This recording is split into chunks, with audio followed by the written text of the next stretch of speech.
এটার নাম কি? যারা গান বাজনা করেন তারা ভালো বলতে পারবেন। তবে এইখানে একটা বাঁশি থাকতো, সেই বাঁশিটা নাই, না হলে আমি একটু বাজাই দেখাতাম। এটা হলো মানে পিতল কাঁসা। কুষ্টিয়া বড় বাজারের যে আব্দুল জব্বার সাহেবের এই দোকানটিতে আমরা আছি। এখানে নতুন কোনো জিনিস নাই, যা আছে সব ঐতিহ্যবাহী, ঐতিহ্যের অংশ হয়ে গিয়েছে। এগুলো হারানো জিনিস, তিনি একটি সংরক্ষণ করেছেন। তার কাছে এই পুরানো জিনিসগুলো হয়তো অনেক লোক হয়তো দিয়েছে বা তিনি সংগ্রহ করেছেন। সেই সংগ্রহকৃত জিনিসগুলো তার দোকানে থরে থরে সাজানো রয়েছে। অনেক পুরনো জিনিসপত্র কিন্তু তার কাছে আছে। এগুলো সবই কাঁসা পেতলের। নাম ধরে ধরে বলে আমি সবকিছুর নামও বলতে পারবো না। এই যে সন্ন্যাসী বা ওই জাতীয় মানুষ কিন্তু এই ধরনের একটা বদনা বা এটাকে কি বলে, কুমুন্দ, হ্যাঁ, এটা তারা ব্যবহার করতেন। তারপরে এটা কিন্তু ছুটির ঘন্টা বাজানোর জন্য পিতলের ছুটির ঘন্টা। এখানে দুমদুম করে যে দপ্তরি, ওইটা কিন্তু বাজাতো। এখন আর এইগুলো থাকে না, এখন রেলিং দেওয়া থাকে। স্কুলগুলোতে এখন রেলিং থাকে, ওখানে দপদপ করে বাড়ি দেয়, খুব জোরে বিকট আওয়াজ হয়। এটাতে একটা মধুর আওয়াজ হতো। এই আওয়াজটা এখন আর, এই যে পায়ের মল, এগুলো পায়ে করে নাচতে হতো। সেই জিনিসগুলো তিনি সংরক্ষণ করে রেখেছেন। অনেক কিছু আছে যা দেখার মতো। এই যে এটা কিন্তু একটা বাদ্যযন্ত্র, খঞ্জনি।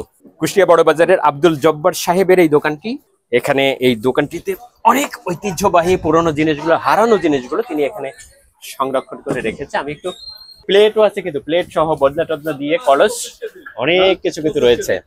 আব্দুল জব্বার সাহেব, আসসালামু আলাইকুম। ওয়ালাইকুম আসসালাম। আপনি এই যে হারানো জিনিসটা বহুদিনের পুরনো, এটা এই ব্যবসা হারিয়ে যাবে বলে আমার ধারণা। যে ব্যবসা হারিয়ে গেছে, যাওয়াই না, শুধু হারিয়ে গেছে। তারপরে আমরা চাচ্ছি যে এগুলো যে ভাঙড়ি আছে, ভাঙড়ির ভিতরে যেটা একটা চয়েস হলো ওইটাই রেখে দিই। আস্তে আস্তে এই ধরনের আমি 40 বছর টুকটুক করে রাখতে রাখতে এই পর্যন্ত আসছি। আবার অনেক কিছু বিক্রিও করে দেন। এর ভিতরে বেচা কেনা চলে, না হলে তো আপনার সংসার না, চলবে না। জি জি জি, বেচা কেনা চলে। তার মানে হারানো জিনিসগুলো, ঐতিহ্যবাহী পুরনো জিনিসগুলো আপনার কাছে আসে, আপনি এগুলো রাখেন। আপনার মনে হয় বেচতে খারাপও লাগে যে জিনিসটা বিক্রি হয়ে যাচ্ছে। খারাপ না, আমার কারবারই কেনা এবং বেচা। আমি রেখে দিচ্ছি, ওটা যার চয়েস হচ্ছে সে হয়তো আমার কাছে নিয়ে যাচ্ছে। কিন্তু কতদিন চলতে পারে বলে মনে হয় ব্যবসাটা? ব্যবসা যে একেবারে বিলুপ্ত হবে এমনটা মনে হয় না, চলবে। আমার এই ব্যবসাটাই মানে নির্ভর না, আমার অন্য সাইডে ব্যবসা করতে হয়। আমি মার্কেটে একটা কড়াই সাপ্লাই দিই, কড়াইটা অল মার্কেটে সাপ্লাই হয়। যার জন্য আমার ওই এইগুলো ধরেন এখন সব হিসেবে আমিও রেখেছি।